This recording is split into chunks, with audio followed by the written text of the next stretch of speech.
శ్రీ శ్రీ దుర్గా భవానీ జ్యోతిష్యాలయం సికింద్రాబాద్.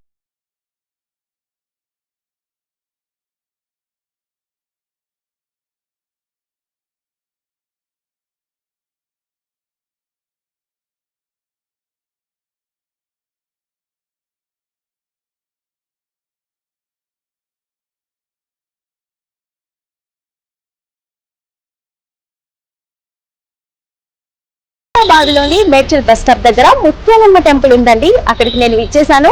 మరి శ్రీ శ్రీ దుర్గా భవానీ జ్యోతిష్యాలయం అనేది చాలా సంవత్సరాల నుంచి ఇది రన్ అవుతూ ఉందండి. జాతక పరంగా మనకి ఎటువంటి సమస్యలు ఉన్నా చాలా చక్కటి పరిష్కార మార్గాలను చూపిస్తారు ఆదిగురు సిద్ధాంతి గారు. మరి ఆదిగురు సిద్ధాంతి గారిని అడిగి చాలా విషయాలను తెలుసుకుందాం.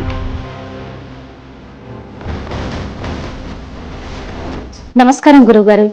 ఓం శ్రీ గురుభ్య దేవాయ నమః. ఓం శ్రీ విఘ్నేశ్వరాయ నమః. ఓం నమో నారాయణాయ నమః. నమః శివాయ. నమస్కారం అమ్మా. గురువు గారు, చాలా మంది కూడా శ్రీ దుర్గా భవానీ జ్యోతిష్యాలయానికి విచ్చేస్తుంటారు. చాలా జ్యోతిష్యాలయాలు ఉన్నాయి, అయినా కానీ ఇక్కడికే విచ్చేస్తుంటారు. వాళ్ళకు ఉన్నటువంటి సమస్యలకు చాలా చక్కటి పరిష్కార మార్గాలు తెలియజేస్తారని మేము కనుక్కొని ఇక్కడికి వచ్చాము. దీని విశిష్టత ఏంటి? ఎప్పటి నుండి ఇది స్టార్ట్ చేశారు? చాలా మంచి ప్రశ్న అడిగారమ్మా. మా ఈ శ్రీ దుర్గా భవానీ జ్యోతిష్యాలయం అనేది మా తరం నుంచి వచ్చింది కాదమ్మా. ఇది మా ముత్తాతల నుంచి దాదాపు 100 సంవత్సరాలు పైగానే ఈ జ్యోతిష్యాలయము, మా జ్యోతిష్య సంకల్పము, మేము చేసే సమస్యలు పరిష్కార పూజలు, మాకు నేర్పిన విద్యను సద్వినియోగంగా ప్రజల సమస్యలు తీర్చడం కోసం చేస్తుంటాము. దానివల్ల మన దగ్గరికి ఎంతో మంది వస్తూ ఉంటారు, సమస్యలు పరిష్కరించుకొని వాళ్ళు హ్యాపీగా ఉంటారు. గురువు గారు, మరి జ్యోతిష్యం సంబంధించి మీరు ఎన్ని రోజుల నుంచి సాధన చేస్తున్నారు? దీనికి సమాధానం చెప్పే ముందు అసలు నేను ఈ జ్యోతిష వృత్తిలో కావచ్చు అనేది మీ చేస్తున్నాను. నేను ఇందాక చెప్పాను కదా, మా గురువు సంకల్పం నేర్పిన విద్యని అది ఏ విధంగా నేర్పారంటే, మేము కానీ మా ముందు తరాలు కానీ మేము నేర్చుకునే విద్య ఏ విధంగా ఉంటుందంటే, మా వయసు 5 సంవత్సరాల వరకు మా తల్లిదండ్రుల దగ్గర నివసిస్తాం. వయసు 6 సంవత్సరం వచ్చిన తర్వాత ఆదివాసీ గురు సంస్థానాల పీఠ ఆశ్రమంలో మమ్మల్ని చేరుస్తారు. అదేవిధంగా నేను చేరి అక్కడ నా వయసు 18 సంవత్సరాలు వచ్చే వరకు ఆ ఆశ్రమంలోనే సాధన చేస్తూ అక్కడ జాతక విధం పరిశీలన చేసే మార్గాన్ని, రాశి ఫలాలు నక్షత్రాలను పరిశీలన చేసే మార్గాన్ని, జాతకంలో ఏమైనా దోష ప్రభావాలు ఉంటే దాన్ని కనుక్కునే మార్గాన్ని, అది కుజదోషమైన, కలసర్ప దోషమైన, నాగదోషమైన, ఏ దోషమైనా ఏ విధంగా కనుక్కోవాలో దాని మార్గాన్ని నేర్చుకున్నాము. అదేవిధంగా ఆ దోషాలకు ఎటువంటి పరిహారాలు చేయాలి, ఆ పరిహారాలకు ఏ హోమాలు చేయాలి, ఏ యజ్ఞాలు చేయాలనే విషయాలను మా ఒక సంస్థాన పీఠలో మా గురువులు మాకు నేర్పారమ్మా. అదే విధముగా మా వయసు 18 సంవత్సరాలు దాటిన తర్వాత మేము ఈ దుష్ట శక్తులు, చెడు శక్తులను బంధించే మార్గం నేర్చుకోవడం కోసము ఇక్కడ గురు సంకల్పన కాకుండా మేము 19వ ఏట అఘోరాలు, నాగసాధువుల దగ్గర విద్యను నేర్చుకోవడం కోసము వాళ్ళ దగ్గర దాదాపు 6 సంవత్సరాల పాటు అక్కడే నివసించి వాళ్ళ దగ్గర దుష్ట శక్తులను బంధించే మార్గాన్ని, వాళ్ళ దగ్గర చెడు ప్రయోగాలను, చెడు శక్తులను ఏ విధంగా బంధించాలి, ఏ విధంగా నివారణ చేసి వాటిని సమస్యలు తీర్చేసి ప్రజల నుంచి దూరం చేయాలనే విషయాలను మన జ్యోతిష సంకల్ప వృత్తిలోకి చేరి ప్రజల సమస్యలు ఏమున్నా కూడా దాన్ని పరిష్కరించే మార్గం కోసము అది చేస్తూ ఉంటాం. అది దోషమైన, పాశమైన, ప్రభావమైన ఏదైనా మనం దాన్ని నివారణ చేసే మార్గం చేస్తాం. అదే మా ప్రత్యేకత. గురువు గారు, మరి ఒక్కరు ఒక సమస్యతో రారు, చాలా మంది చాలా రకాల సమస్యలతో వస్తారు. అటువంటప్పుడు మీరు ఏ రకంగా చూస్తారు? కొంతమందికి వివాహం ఉంటుంది, ఆరోగ్య సమస్యలు, వివాహ సమస్యలు, వ్యాపార సమస్యలు, ఏదో సమస్యలు ఉంటూ ఉంటాయి. వచ్చినప్పుడు ముందు వాళ్ళు డైరెక్ట్గా వచ్చినా ఏదో ఫోన్లో ఫోటో పంపించినా వాళ్ళ ముఖ చిత్రాన్ని పరిశీలన చేసి ఆ ముఖ చిత్రంలో ఉండే ఆది సంకల్పం, గురు సంకల్పం ఏ విధంగా ఉందో పరిశీలన చేస్తాం. రెండవది వాళ్ళ హస్తరేఖలను పరిశీలన చేసి వారి రేఖలు ఏ విధంగా ఉన్నాయి, వారి జాతక విధంగా ఏ మార్గం ఉందనేది చూస్తాము. రాశి ఫలాలు ఏ విధంగా ఉన్నాయి వారికి అనే విధానం కూడా చూసి వాళ్ళ జాతక చక్రం చూస్తామమ్మా. అదే విధముగా వారికి గవ శాస్త్రంతో గవ్వలు వేసి, అదే విధంగా తాడిపత్ర గ్రంథాలతో తాడిపత్ర గ్రంథాల పరిశీలన చేసి, చివరిగా అంజనము వేసి, భూతాంజనం వేసి వారి సమస్యకు ఏ మార్గం జరిగింది, వారి సమస్యకు గల కారణం ఏమిటి, దానివల్ల వాళ్ళ సమస్యకి వాళ్ళ కారణం ఏమిటో వాళ్ళు క్లియర్గా అర్థమయ్యి వాటి పరిహారం గురించి వాళ్ళు చేయించుకొని వాళ్ళ సమస్య నుంచి బయటపడుతుంటారు. గురువు గారు, అంటే క్షుద్ర పూజలని గాని, తాంత్రిక పూజలని గాని, నరదిష్టి, కన్ను దిష్టి ఇలాంటివన్నీ ఉన్నాయని చెప్తున్నారు. వీటితో బాధపడే వాళ్ళకు కూడా చాలా చక్కటి పరిష్కార మార్గాలు ఉన్నాయని చెప్తున్నారు. అలాగే ఆరోగ్యమే మహాభాగ్యం అంటారు. చాలా మంది కూడా ఎన్నో రకాల జబ్బులతో బాధపడుతూ ఉంటారు. హాస్పిటల్స్ చుట్టూ తిరుగుతుంటారు, కానీ వాళ్ళ జబ్బులు అనేటివి తగ్గవు. కొంతమందికి ఏ జబ్బు లేదని చెప్తుంటారు, వాళ్ళు ఏదో ఒక పెయిన్ అంటే ఏదో ఒక నొప్పితో బాధపడుతూ ఉంటారు. ఎందుకు అలా జరుగుతుంటుంది? వాళ్ళ అంటే జాతకంలో ఏమైనా దోషాలు ఉన్నాయా, లేదంటే ఇంకేమైనా కారణాలు ఉంటాయా? ఇది ప్రతి ఒక్క ఇంట్లో పడే బాధే. అసలు ఒకవేళ నిజంగా ఆరోగ్యంలో ఏదైనా సమస్య ఉండి డాక్టర్ దగ్గర కనబడితే అది ఆరోగ్య సమస్య అదేనే మనం గుర్తించాలి. అలా కాకుండా కొంతమందికి ఆరోగ్య సమస్య డాక్టర్ ద్వారా కూడా పరిష్కారం కానప్పుడు, కొంతమందికి డాక్టర్ల దగ్గర అసలు ఏ సమస్య ఉందో కూడా అర్థం కాదు. అది ఏ స్కానింగ్ తీపించినా ఎన్ని విధానాలు చేసినా దాని మార్గం బయటపడదు. అలాంటప్పుడు వారు కొన్ని చెడు ప్రయోగాలు వారి మీద జరిగాయని వారికి ఆలోచన కలగాలి. లేదంటే ఏ చెడు ప్రయోగం వారి మీద లేకోకుండా వారికి ఆ విధంగా జరగదు. నిప్పు లేనిదే పొగ రాదు. అదే విధముగా ఈ చెడు ప్రయోగాలు వారి మీద, చెడు ప్రయోగం అనేది సామాన్యమైనది కాదు, చేతపడినది చేస్తారు.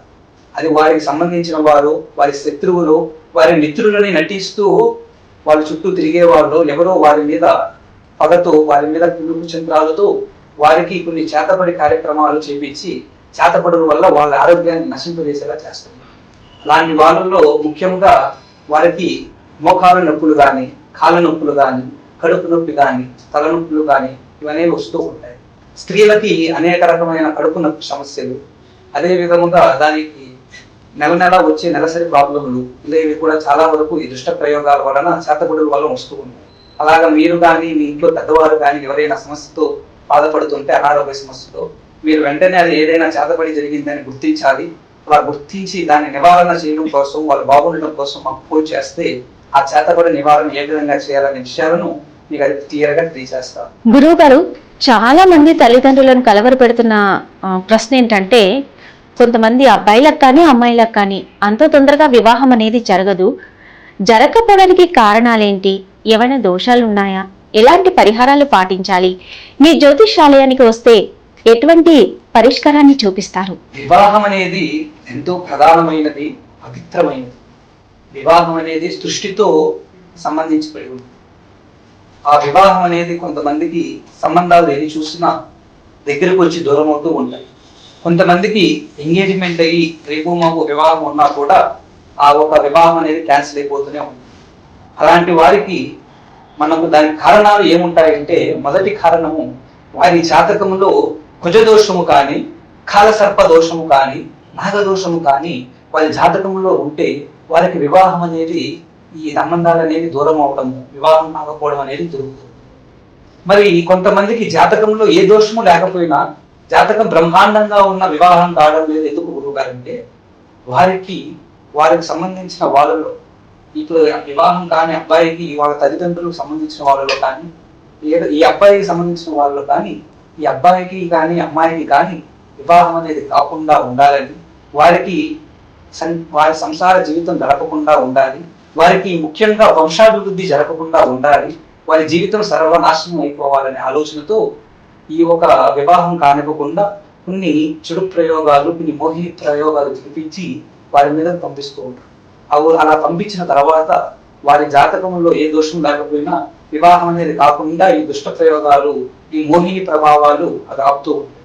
అలా ఉన్నప్పుడు మీ జాతకంలో దోషం ఉందా లేదా, ఒకవేళ దోషం లేకపోతే దీని ప్రభావం ఉందా లేదా అని కనుక్కోవడం కోసం, మీకు వివాహం కావడం కోసం గురించి మీరు కానీ, లేదంటే తల్లిదండ్రులు చూస్తే మీ పిల్లలకు వివాహం కాకుండా ఉన్నా మీరు వెంటనే మాకు ఫోన్ చేయండి. ఆ దోషం ఏమిటో వారి ఫోటోలు, వారి జాతకాన్ని పరిశీలన చేసి ఏది ఉంటే ఆ దోషాన్ని మీకు తెలియజేసి దాని పరిహారం కూడా చెబుతాము. ఏదైనా చెడు ప్రయోగం ఉంటే దాని నివారణ కూడా తెలియజేస్తాం. గురువు గారు, మీరు ఇందాక కుజ దోషము, నాగసర్ప దోషము అని ఇలాంటివి చెప్తున్నారు. ఈ దోషం ఉన్న వాళ్ళు ఎలాంటి పరిహారాలు పాటించాలంటారు? కుజదోషము, నాగదోషము, కాలసర్ప దోషము ఇలాంటి దోషాలు ఉన్నప్పుడు వారంతటిగా వారు చేసుకుంటే ఆ పరిహారం కాదమ్మా. వారు యజ్ఞము కానీ, ఆ సర్పదోష నివారణ యజ్ఞము, కాలసర్పదోష నివారణ హోమాలు జరిపిస్తూ ఉంటారు. అలాగా ఆ హోమాలు యజ్ఞాలు కూడా మామూలు వారితో జరిపించిన అది వర్కౌట్ అవ్వవు. కొంతమంది జరిపిస్తూ ఉంటారు, కానీ ఏం లాభం ఉంది? ఒకవేళ వారి మీద దోషము లేకుండా చెడు ప్రయోగాలు ఉంటే అందుకు అఘోరాల దగ్గర విద్య నేర్చుకున్నాం కాబట్టి ఆ చెడు ప్రయోగ నివారణ కూడా ఏం చేయాలనేది వాళ్ళకి తెలియజేసి నివారణ చేసి వారికి త్వరలోనే నెలల కొద్ది కూడా సమయం పట్టదు, రోజుల కాలంలోనే వారాల కాలంలోనే వారికి మంచి సంబంధం వచ్చి వివాహం అయ్యే మార్గం కూడా మేము ప్రసంగిస్తాము. గురువు గారు, భార్యాభర్తలు అన్న తర్వాత ఎన్నో గొడవలు జరుగుతూ ఉంటాయి, కానీ ఈ కాలంలో చూసుకుంటే తొందరగా విడాకులు కూడా తీసుకుంటున్నారు. దీనికి గల కారణాలు ఏంటి? ఎలాంటి పరిహారాలు పాటించాలంటారు? అసలు ముఖ్యంగా భార్యాభర్తల మధ్య కలహాలు గొడవలు దేని వల్ల వస్తాయంటే, భర్త మద్యానికి కానీ జూదానికి కానీ బానిస అయినప్పుడు ఈ గొడవలు అనేవి జరుగుతుంటాయి. అది కామన్ గా అందరికీ జరుగుతుంటాయి. అదే విధముగా భర్త ఎవరికి చెప్పుడు మాటలైనా వింటున్నప్పుడు, ఎవరి చెప్పు చేతలైనా ఉన్నప్పుడు, భార్య గురించి చెడుగా విన్నప్పుడు అదే ఆ భర్త వెళ్ళి భార్యతో గొడవ పెట్టుకుంటాడు. అదే విధంగా భార్య కూడా భర్త గురించి ఎవరైనా చెప్పు మాటలు చెప్పినా, భర్త గురించి తప్పుగా ఆలోచన చేసినా గొడవలు జరుగుతాయి. ఈ విధంగా చెప్పుడు మాటల గురించి, మద్యాన్ని గురించి, జూదాన్ని గురించి బాధపడుతున్న వారికి ఆ మద్యాన్ని నుంచి, జూదాన్ని నుంచి బయటకు వచ్చే మార్గం ఏం చేయాలనే విషయాన్ని, అది మీకు ఆయనని మళ్ళా పవిత్రముగా మార్చే మార్గం ఏం చేయాలనేది మీకు తెలియజేస్తాను.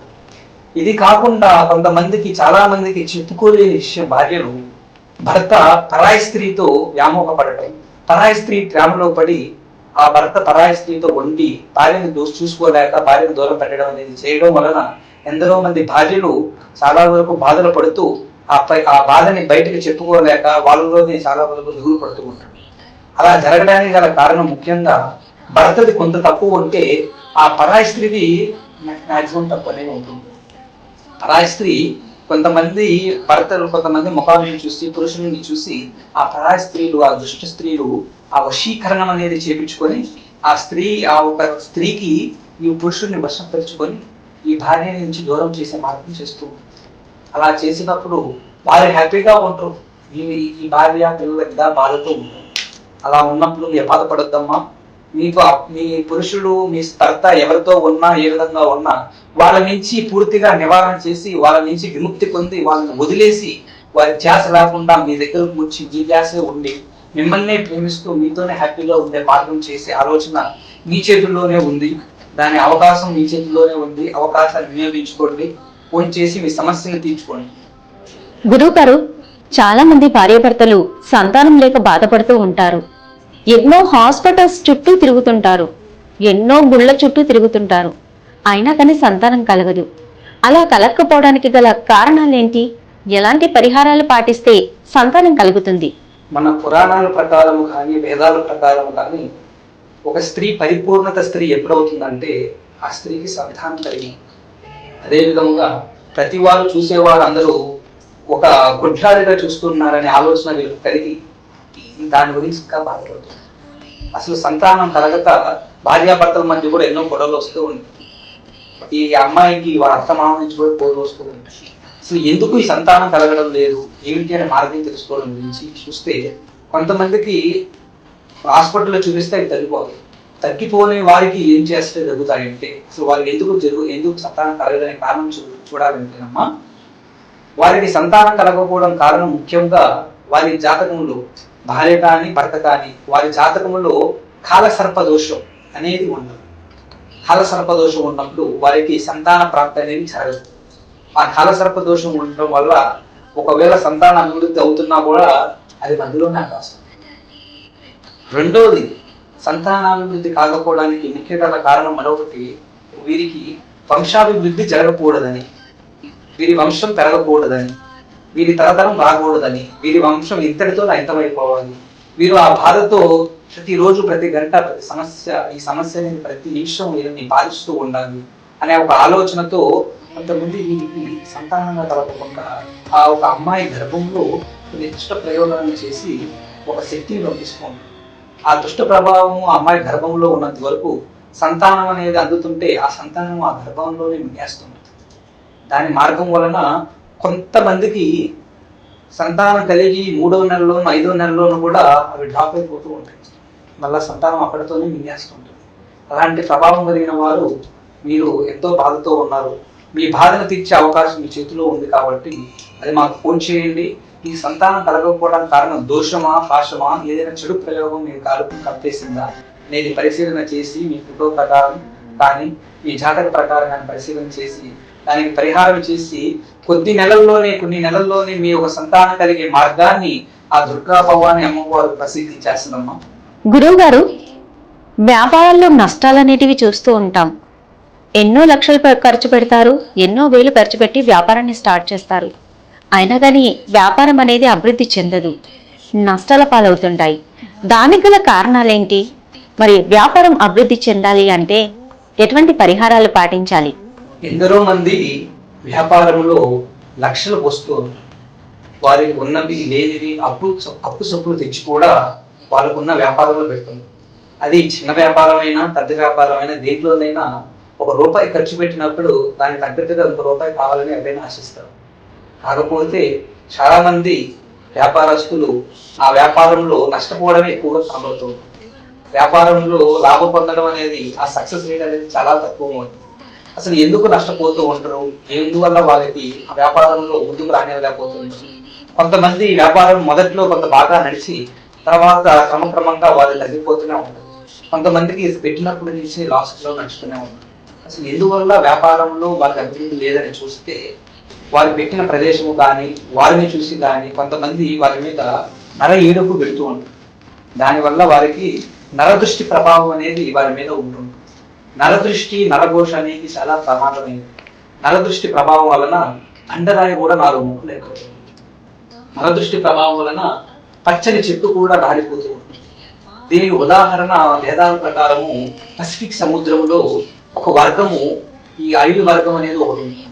ఆ అడవి వర్గము చెట్టులను పడగొట్టడానికి చాలా పొడుగువాటి చెట్లు, ఆ చెట్టును పడగొట్టడానికి కొట్టల్ని, కత్తులు వాడతారు. ఆ చెట్టు చుట్టూ తిరుగుతూ మంత్రాలతో చదువుతూ ఆ చెట్టుని తిడుతూ వాటి దృష్టిని, ఆ నరదృష్టి ప్రభావాన్ని చేస్తుంది. దానివల్ల ఆ మంత్రాలకి ఆ చెట్టు అనేది తిరిగి కింద పడుతుంది. అదే విధంగా నరదృష్టి ప్రభావం వలన మీరందరూ కూడా కింద పడటం, వ్యాపారంలో ముందుకు రానివ్వకపోవడం జరుగుతుంది. రెండవది, నరదృష్టి ప్రభావం అనేది అందరూ పెడుతూ ఉంటారు.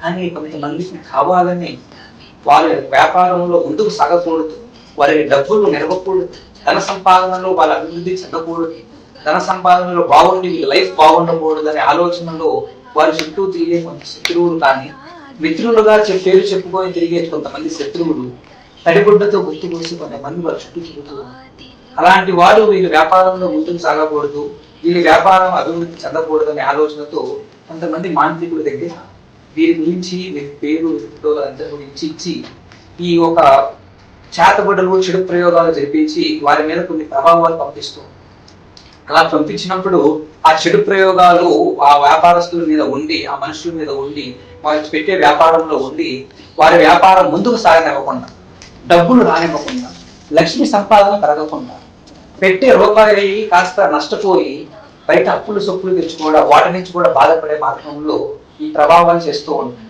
ఒకసారి దిగిన తర్వాత బయటకు అడుగు వేయడానికి వారి మనసు రాక, వ్యాపారంలో నష్టాలను భరించలేక చాలా మంది బాధపడుతూ ప్రతిరోజు ఆ ఒక వేదన ఎంతో భయంకరంగా ఉంది. అలాగే వ్యాపారంలో నష్టపోతున్నారంటే ముఖ్యంగా మీకు 2 కారణాలు. నరదృష్టి ప్రభావం అనేది ఒకటి, మీ మీద ఎటువంటి చెడు ప్రయోగం కానీ, చేతబడికి సంబంధించిన పనులు కానీ చేయించడం వలన జరుగుతుంది. కొంతమందికి 100లో 1-2 జాతకంలో ఏదైనా శని ప్రభావం, దోషం ఉండడం వల్ల జరుగుతుంది. ముఖ్యంగా చాలా మందికి ఇలాంటి ప్రభావాలు జరుగుతుంటాయి. దాని వలన మీరు చేసేది వ్యాపారం రియల్ ఎస్టేట్ రంగం కానీ, హాస్పిటల్ రంగం కానీ, కిరాణా కొట్టు రంగంలో కానీ, బట్టల వ్యాపారాలు కానీ, ఫుడ్ వ్యాపారానికి సంబంధించింది కానీ, ఏ వ్యాపారంలోనైనా మీరు నష్టపోతున్నారంటే మీరు ఇంకా రూపాయి కూడా నష్టపోవాల్సిన పని లేదు. మీరు మాకు ఫోన్ చేయండి. మీ సమస్యను తీర్చే మార్గం కోసము, మీ పైన ఉన్న నరదృష్టి నివారణ గురించి, మీ పైన ఉన్న చెడు ప్రయోగాలను కట్టడి చేసి బంధించే మార్గము మేము తెలియజేసి మిమ్మల్ని వ్యాపారంలో లక్షల సంపాదన పెరిగి మీకు లక్ష్మి సంపాదన బ్రహ్మాండంగా యోగ్యత చెంది త్వరలోనే మిమ్మల్ని లక్షాధికారం నుంచి కోటేశ్వరులు చేసే మార్గం కూడా మేము చేస్తాం. గురువు గారు, అంటే రాజకీయంగా కానీ, సినీ రంగంలో కానీ ప్రవేశించాలి అనుకున్న వాళ్ళు కానీ, ప్రవేశించిన వాళ్ళు కానీ, అంటే వాళ్ళ ఎదుగుదల కోసం మీ దగ్గరికి వచ్చిన సందర్భాలు ఉన్నాయా? ఎన్నో ఉన్నాయమ్మా. అది మాత్రం నుంచి కాదు, ఇది మా తాతల ముత్తాతల నుంచి మొదలై ఉంది. ఆ కాలం నుంచే రాజకీయంలో ఎందరో మంది ప్రముఖుల్ని మా ఒక మునేశ్వరులు, మా ఒక గురువులు, ఆది గురువులు కలిసి వారికి రాజకీయ పరంగా ముందుకు వెళ్ళాలని ఎంతో పూజలు చేసి వారి ముందు స్థాయిలో తీసుకెళ్తారు. అలాగా ఆ రాజకీయ నాయకులకు సంబంధించిన వాళ్ళలో జయలలిత కానీ, అంతకు ముందు జవహర్ లాల్ నెహ్రూలు కానీ, సోనియా గాంధీ కానీ ఎందరో మందిని మా గురువులు ఇస్తూ వచ్చారు. అదేవిధంగా సినీ రంగం సంబంధించిన వాళ్ళలో రజనీకాంత్లు కానీ, బాలకృష్ణను కానీ, సినీ యాక్టర్లలో చిరంజీవిని కానీ ఇలాగ చూస్తూ ఉంటారు. తర్వాత మా తరం వచ్చేసరికి ఎన్టీఆర్, మిగతా అల్లు అర్జున్, రామ్ చరణ్, ప్రభాస్ ఇలాంటి వారిని కలుస్తూ వారికి సమస్యలను పరిష్కరించే మార్గం చేస్తూ వస్తారు. కాకపోతే అంతకు ముందు ఉన్న కాల ప్రయాణ ప్రకారము వారు ఈ సమస్యను పరిష్కరించిన తర్వాత వారిని కలిసి వారు మా గురువులు కలిసి ఫోటోలు కూడా మనం అందజేసేది. కాకపోతే ఇప్పుడు ఉన్న సందర్భాల ప్రకారము వారు సంబంధించిన సినీ సంబంధించిన వారు కానీ, రాజకీయ సంబంధించిన వారు కానీ ఫోటోలు ఇవ్వడానికి కొంచెం ప్రైవసీ ఇబ్బంది అవుతుందని మేమే తీసుకోవడం లేదు. కాకపోతే మా గురు సంకల్పం మాత్రం ఎంతో కాలం నుంచి రాజకీయ నాయకులకి ఎక్కువగా ప్రత్యేకంగా పూజలు చేసి, సినీ వాళ్ళకి ప్రత్యేకంగా పూజలు చేసి వారికి ముందు యుగంలో వచ్చే మార్గం చేశారు. వారికి సంకల్పించి వారు ఇప్పుడు పెద్ద పెద్ద స్టార్లు అయ్యి రాజకీయంలో కూడా ఎమ్మెల్యేలు, ఎంపీలు, సీఎంలు కూడా అయిన వాళ్ళు ఉన్నారు.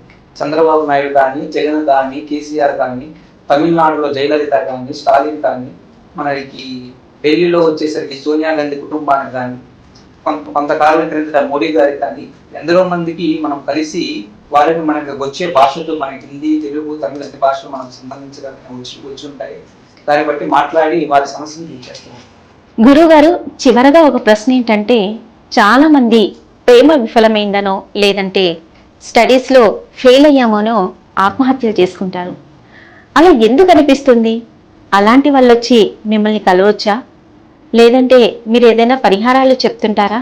ఈ రోజుల్లో చాలా మంది యువత ప్రేమ విఫలమైన కారణం వలన, లేకపోతే జీవితంలో ముందుకు రాలేకపోవడం కారణం వలన, విద్య పరంగా కానీ, వ్యాపార పరంగా కానీ, ఉద్యోగ పరంగా ముందుకు రాలేకపోవడం వలన వారి జీవితాల్లో ఈ జీవితం అనేది వృధా, ఎవరికి నేను ఉపయోగపడను, అందరికీ నేను భూమికి భారము, నా తల్లిదండ్రులకు భారం అని ఎందరో మంది సూసైడ్ చేసుకుని ఆలోచన పెడుతూ ఉంటారు. మానవ జన్మలో పుట్టినప్పుడు కష్టాలు, బాధలు అన్ని వస్తూ ఉంటాయి.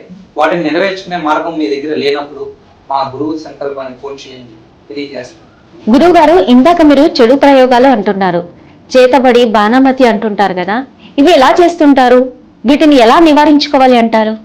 ఈ చేతబడులు, చెడు ప్రయోగాలు ఆ రోజుల్లో ఏ విధంగా చేశారో మీకు తెలియజేశారు. ప్రస్తుతం ఉన్న కాలంలో ఏ విధంగా చేస్తున్నారు? అసలు తాంత్రిక పూజలు, క్షుద్ర పూజలు, చెడు ప్రయోగాలు చేసేవారు అందరి మధ్య తిరిగేవారు ఉన్నారు. వారు మలయాళ మాంత్రికులు కొంతమంది ఉంటారు. వాళ్ళు కేరళ అడవులలో, వాళ్ళు గృహాలలో ఆ మాంత్రిక విద్యను నేర్చుకొని వారికి సంబంధించిన వాళ్ళను అన్ని రాష్ట్రాలకు పంపిస్తూ ఉంటారు. వారు ప్రతి ఒక్క రాష్ట్రంలో ఉంటుంటారు. ముఖ్యంగా మన తెలుగు రాష్ట్రాలలో, ఆంధ్ర, తెలంగాణలో, తమిళనాడు, కర్ణాటక, బెంగళూరులో ఒక ప్రాంతాల్లో ఉంటారు. అలాంటి వారు అసలు చేతబడులు ఏ విధంగా చేస్తారో దానికి సంబంధించిన విధానం మీకు ఒకటి అర్థం చూపిస్తాము, అది అర్థం చేసుకోండి. వాళ్ళు ఆ దుష్ట పూజలు చేసేవారు ఒక శక్తిని బంధించడం గురించి, ఒక శక్తిని పంపించడం గురించి ఒక బొమ్మని తయారు చేసి ఆ బొమ్మలోకి ఒక దుష్ట ప్రయోగాన్ని పంపించి ఆ దుష్ట ప్రయోగానికి ఎవరి మీద అయితే చేయాలనుకుంటున్నారో, ఎవరి మీద అయితే ఆ చేతబడులు చేయాలనుకుంటున్నారో వారి ఒక శక్తిని ఈ బొమ్మలోకి ప్రవేశపెట్టేలా చేసేసి ఆ బొమ్మకి వేకు పుట్టి మర్రి చెట్టుకు కట్టి దాంట్లో కొన్ని దుష్ట ప్రయోగాలను పంపించి ఒక పూజలో పెడతారు, దుష్ట పూజ. అలా పెట్టినప్పుడు వీరు ఏ కార్యక్రమం చేయాలనుకుంటున్నారో, ఇటు ఏ విధంగా వారికి వ్యాపార పరంగా, డబ్బు నష్టపరంగా చేయాలనుకుంటే దాని పరంగా చేస్తారు. అనారోగ్య పరంగా కావాలంటే అనారోగ్య పరంగా, వారు ఉన్నట్టు ఉండే పడిపోయేటట్లుగా, వారి అనారోగ్య సమస్యలు భయంకరంగా పెరిగేటట్లుగా, లక్ష్మి సంపాదన రాకుండా చేసేటట్లుగా చేతబడులు, చెడు ప్రయోగాలు చేసి వారి మీదకు ఈ క్షుద్ర పూజలు ఇక్కడ చేసి ఇక్కడి నుంచి వాళ్ళు ఎక్కడి నుంచి చేసి వారి మీద పంపించేస్తారు దుష్ట ప్రయోగాలు. అవి వస్తున్నట్టుగా వాళ్ళకి అర్థం కాదు, ఎవరికి తెలియదు. ఆ విధంగా వచ్చినప్పుడు వారి ఒంట్లోకి ప్రవేశపడిపోయి వారి రోజు రోజుకి క్రమక్రమంగా వారి నాశనం చూసేస్తారు. ఆ చేతబడులు, చెడు ప్రయోగాలు చేసేవారు సామాన్యులు కాదు. అలాంటి దుష్ట పూజలు చేసేవారు ఎక్కడ ఉంటారో, ఎలా ఉంటారో మీకు అర్థం కాదు. దాని గురించి మీరు రెఫరెన్స్ పరంగా మీకు తెలియజేస్తున్నా. దీన్ని చూసి మీరు అర్థం చేసుకొని ఈ చెడు ప్రయోగాలు చేతపడలు ఉన్నమాట వాస్తవం తెలుసుకొని దానివల్ల మీరు పడే బాధలను తెలుసుకొని ఆ బాధలను నెరవేర్చుకునే మార్గం కోసం మాకు ఫోన్ చేయండి. ఈ సమస్యలు బాధలు చేతబడులు నివారణ చేయడానికి గురించి ఏం చేయాలంటే దానికి సంబంధించిన దుష్టశక్తి నివారణకి మనం దైవశక్తి సంకల్పం పూజ చేయాలి. దుష్టశక్తిను బంధించేది దైవశక్తి. ఆ దైవశక్తి సంకల్పం చేసిన దానికంటే బలంగా చేసి మీ మీద ఉన్న దుష్టశక్తిని నివారణ చేయడానికి పంపిస్తే మీలో ఉన్న ప్రభావం తీసేసి మీకు ఆ దైవశక్తి సంకల్పం ఉండి మీలో ఉన్న ప్రభావం అంత పోతుంది. మీరు మంచిగా అభివృద్ధి చెందుతారు. దానివల్ల ఐశ్వర్యం పొందుతారు, శ్రీ సంపదలు పొందుతారు, ఆయుష్ పొందుతారు. గురుగారు, మరి చాలా రకాల సమస్యలతో బాధపడే వాళ్ళు ఉంటారు. వాళ్ళు వచ్చి మిమ్మల్ని కలవాలి అంటే ఎక్కడ కలవాలి? అలాగే మీ ఫోన్ నంబర్ కూడా మరొకసారి చెప్పండి. మమ్మల్ని ప్రజలు వచ్చి కలవాలనుకుంటే అందరికి అందుబాటులో ఉండే విధంగా మా జ్యోతిష్య సంకల్పం ఏర్పరచుకున్నాము. అది సికింద్రాబాద్ రైల్వే స్టేషన్ పక్కన బస్ స్టాప్ 31 బస్ స్టాప్ ఉంటుంది. దాని వెనకాలే ముత్యాలమ్మ తల్లి టెంపుల్ ఆశ్చర్యం మనకు కనబడుతుంది. ఆ టెంపుల్ పక్కనే మన ఆఫీస్ ఉంటుంది. అలా వచ్చి మనకు కలవచ్చు. గురువు గారు, మరి నేరుగా కలవలసిన వాళ్ళైతే మిమ్మల్ని వచ్చి కలవచ్చు. ఒకవేళ దూర ప్రాంతాల వాళ్ళు ఉంటారు, వాళ్ళు రాలేకపోవచ్చు. ఇప్పుడు ఆంధ్రప్రదేశ్ కానీ తెలంగాణలో దూర ప్రాంతాల్లో ఉండేవాళ్ళు, అలాంటి వాళ్ళు మరి మీకు ఫోన్ చేస్తే మీరు ఎటువంటి పరిష్కార మార్గాలను చూపిస్తారు? ముఖ్యంగా మాకు వచ్చే ఫోన్లు కూడా దూర ప్రాంతాల నుంచి ఎక్కువగా వస్తూ ఉంటాయి. చాలా మంది వారి ఇంటి నుంచి రాలేను స్వామి, మేము బయటికి ఈ ప్రదేశం రాలేని సమయం మనకు లేదు అని ఆలోచన చేస్తూ బాధపడుతూ ఉంటారు. అలాంటి వారు మీరు బాధపడాల్సిన పని లేదు. మీరు ఎక్కడ ఉన్నా మీరు ఉన్న దగ్గరే మాకు ఫోన్ చేసి మీకు వాట్సాప్ ద్వారాగా మీ పేరు, మీ ఫోటో, మీ ఒక హస్తరేఖలు, మీ డేట్ ఆఫ్ బర్త్ అని పంపిస్తే దానికి మార్గాన్ని పరిశీలన చేస్తాం. గురువు గారు, మీరు యజ్ఞాలు హోమాలు చేస్తామని చెప్తున్నారు కదా, అంటే మా ఇంటికి వచ్చి చేస్తారా లేదంటే మీ దగ్గరికి వచ్చి చేయించుకోవాలంటారా? మనం చేసే యజ్ఞము హోమం అనేది చాలా పవిత్రమైనది. అది దూర ప్రాంతాల నుంచి చేసే వారికి మనం వారి ఇంటి దగ్గరికి వెళ్ళి చేయడానికి కొన్ని సందర్భాలు కలవు. తర్వాత మా ఒక జ్యోతిష్య సంకల్ప పీఠం అనేది చాలా శక్తులతో, దైవశక్తులతో నిండి ఉన్నది. అది ఎటువంటి సమస్యనైనా ఈ శక్తి పీఠాలతో, ఈ దైవశక్తితో నిండి ఉన్న ప్రదేశంలో చేస్తేనే ఆ దుష్ట శక్తులు కానీ శని ప్రభావాలు కానీ నివారణ జరుగుతూ ఉంటాయి. మీరు ఒకవేళ అందుబాటులో రాగలరంటే మా ఆఫీస్కు వచ్చి మమ్మల్ని కలిసి మా జ్యోతిష్య సంకల్ప పీఠానికి వచ్చి హోమంలో కూర్చొని హోమంలో కూడా మీరు పాటించి యజ్ఞాన్ని మీ చేతుల ద్వారా కూడా జరిపించుకోవచ్చు. ఒకవేళ రాని పరిస్థితున మేము మీ ఒక సంకల్పాన్ని మా ద్వారానే మీ ఫోటో ప్రకారం, పేరు ప్రకారము జప మంత్రాలతో, హోమ మంత్రాలతో యజ్ఞం చేసి ఆ ఒక శక్తిని మీకు పంపిస్తూనే ఉంటాం. గురువు గారు, మీ అమూల్యమైన సమయాన్ని మాకు కేటాయించారు. మేము అడిగిన ప్రతి ప్రశ్నకు కూడా చాలా చక్కటి సమాధానాలు ఇచ్చారు. మరి అందరూ కూడా బాగుండాలని మీరు ఎప్పుడూ కోరుకునేవారు. మీరు మాకు సమయం కేటాయించినందుకు ధన్యవాదాలు. మాకు మా గురువులు నేర్పిన విద్య, అమ్మవారు ప్రసాదించిన మోక్షాన్ని మీ వీడియో ద్వారా ప్రజల సమస్యలను తీర్చడానికి ఉపయోగపడడం మాకు చాలా సంతోషం అమ్మా. ఎటువంటి సమస్యనైనా ఇందాక వీడియో ద్వారా మీకు ఏ సమస్యలన్నీ తెలియజేశారు, అది ఏ సమస్యనైనా ఇప్పుడే మాకు తప్పకుండా నెంబర్కి ఫోన్ చేసి మీ సమస్యకు కారణం ఏమిటో తెలుసుకోండి. తర్వాతే పరిష్కారం తెలుసుకోండి. పరిష్కారం మీకు అంగీకారం అయితే పరిష్కారం చేయించుకోండి. సమస్యల నుంచి బయటపడి, మీ బాధల నుంచి బయటపడి మీరు ఆనందమైన జీవితాన్ని పొంది, ఒక మాటలో చెప్పాలంటే అష్ట ఐశ్వర్యములు, భోగ భాగ్యములు, శ్రీ సంపదలు మీకు వర్ధిల్లే మార్గం కోసం మేము అమ్మవారు పూజలు చేసి మీకు ఆ ప్రసాదం ప్రసాదిస్తాము. సర్వే జనాయ సుఖినో భవంతు. ఓం నమః శివాయ. నమో గణపతాయ నమః. నమః శివాయ. మరి మీలో కూడా చాలా మంది వివిధ రకాల సమస్యలతో బాధపడుతూ ఉంటారు. మరి ఏ మాత్రం ఆలస్యం చేయకండి. మీకు ఎటువంటి సమస్య ఉన్నా గురువు గారికి కాల్ చేయండి. అలాగే గురువు గారిని వచ్చి కలవండి. సర్వే జనాయ సుఖినో భవంతు. ఓం నమః శివాయ. నమో నారాయణాయ. నమో నాగదేశాయ. నమో నమః.